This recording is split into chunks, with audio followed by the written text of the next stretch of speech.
नमस्कार। आज 10 October world mental health day है। आज विश्व मानसिक स्वास्थ्य दिवस है।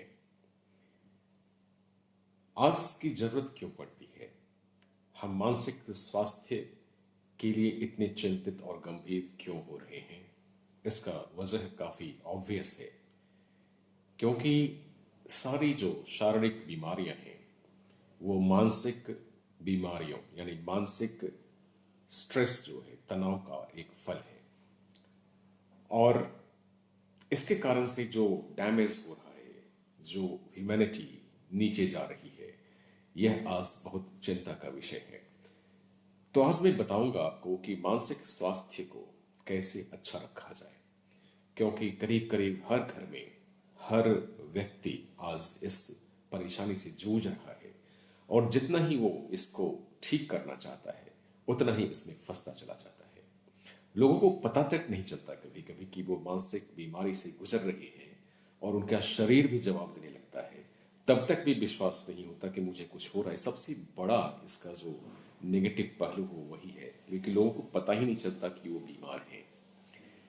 और इसीलिए आज इस लाइव वीडियो को आप जरूर सुने और देखें, और इस रहस्य को जानें कि मानसिक स्वास्थ्य को ठीक रखने के लिए हमें क्या करना पड़ेगा। कुछ टिप्स मैं बताने जा रहा हूँ। As a neuroscientist and life coach, मैंने काफ़ी अपने पेशेंट्स में और काफ़ी लोगों में जो मानसिक स्वास्थ्य को अच्छा कर उनके ओवरऑल स्वास्थ्य को अच्छा करने में भी काफ़ी सफलता पाई है। और इसीलिए अपने अनुभव से मैं आपको ये बता रहा हूँ कि ये सारी बातें हमें जीवन में अपनानी क्यों जरूरी है।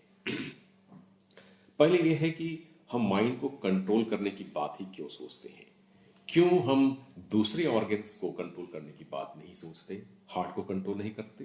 फिर ब्रेन को, माइंड को कंट्रोल करने की क्यों सोचते हैं? इसीलिए क्योंकि माइंड जो है हमें बिल्कुल नेगेटिविटी की ओर धकेल रहा है, और सारी बीमारियां इसी का फल हैं। तो इसलिए इसको नियंत्रण करने की बात चल रही है, और नियंत्रण करने की हम सोचते हैं। तो नियंत्रण करने की जरूरत इसीलिए है कि यह अनियंत्रित होकर ये जो हमारा सर्वेंट है वही हमारा मालिक बन बैठा है, और हमसे वो चीज़ें करवाने लगता है जिसके हम खुद विवश हो जाते हैं। और इसलिए कहा जाता है कि सबसे बड़ा अगर कोई दुश्मन है तो हम खुद हैं, हमारा खुद ये मन है। इसलिए कहा जाता है निज मन ही निज तन को खावे। तो हर व्यक्ति कुछ भी जीवन में करता है वो सक्सेस और हैप्पीनेस को पाने के लिए करता है, और इस सक्सेस और हैप्पीनेस को पाने के लिए उल्टा वो खुद फंस जाता है। कहा जाता है कि the biggest cause of unhappiness is to search for happiness. तो हैप्पीनेस को सर्च करते करते हम थक जाते हैं और ज़िंदगी से निराश हो जाते हैं, और जितने भी डिप्रेशंस और एंजाइटी के पेशेंट्स हैं उसी हैप्पीनेस की खोज में निकले थे, और आज वो विवश और निराश हो जाते हैं। तो आखिर ऐसा क्यों हो जाता है सक्सेस और हैप्पीनेस है क्या? इसकी डेफिनेशन को हमने बदल दिया है।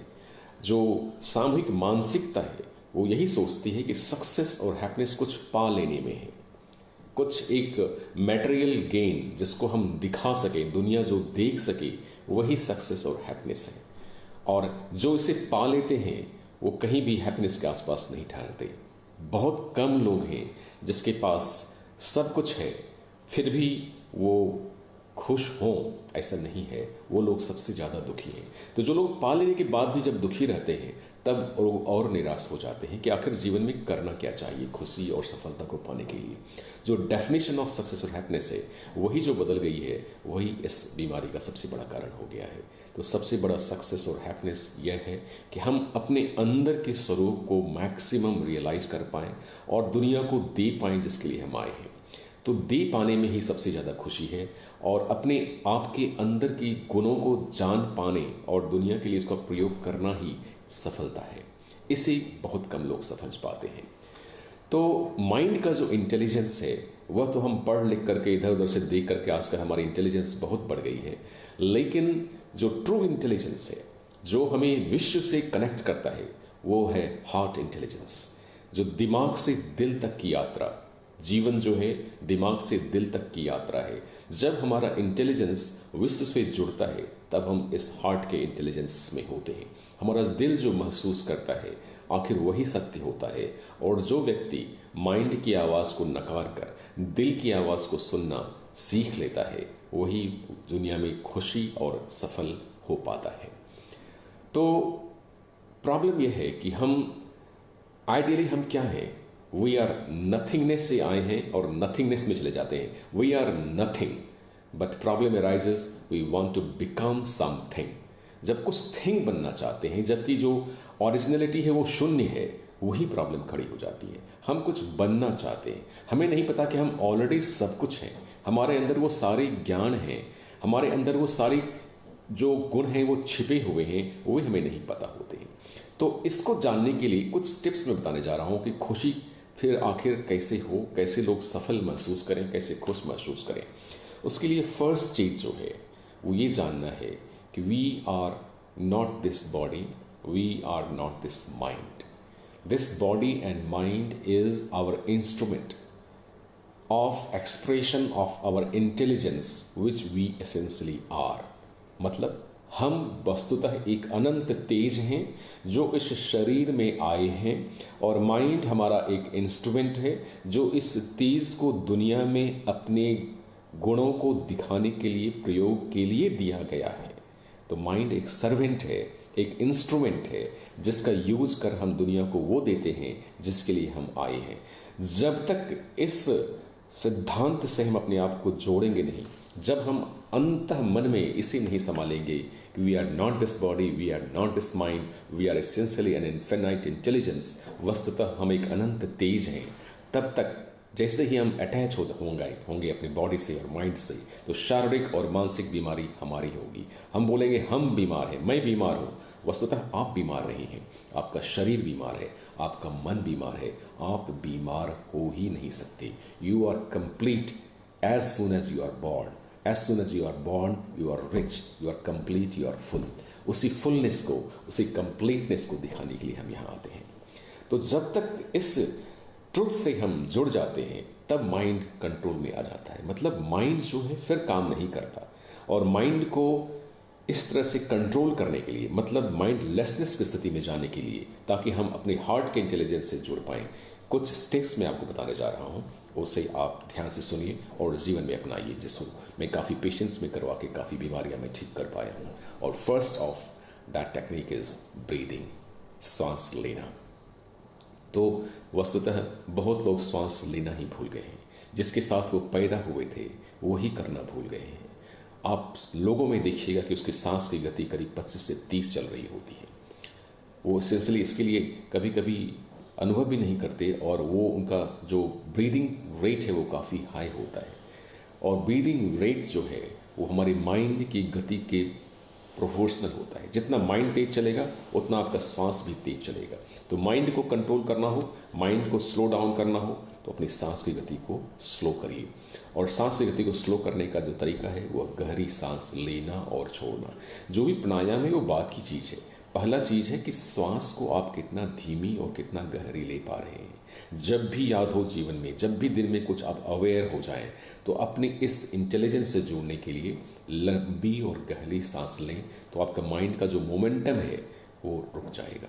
तो ये फर्स्ट टेक्निक है जो हम काफ़ी इंस्ट्रूमेंट्स और सेंसर्स लगा के हम अपने पेशेंट्स में करते हैं, तब साफ प्रतीक होता है कि सांस लेना तक कितना मुश्किल हो गया है लोगों के लिए।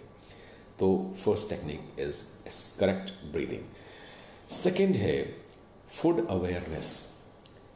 जो भी हमारी मानसिकता होती है, जो भी हम सोच रहे होते हैं, जो भी हमारी भावना होती है आसपास और हमारे अंदर, जब हम खा रहे होते हैं वही भावना हमारे फूड में चली जाती है।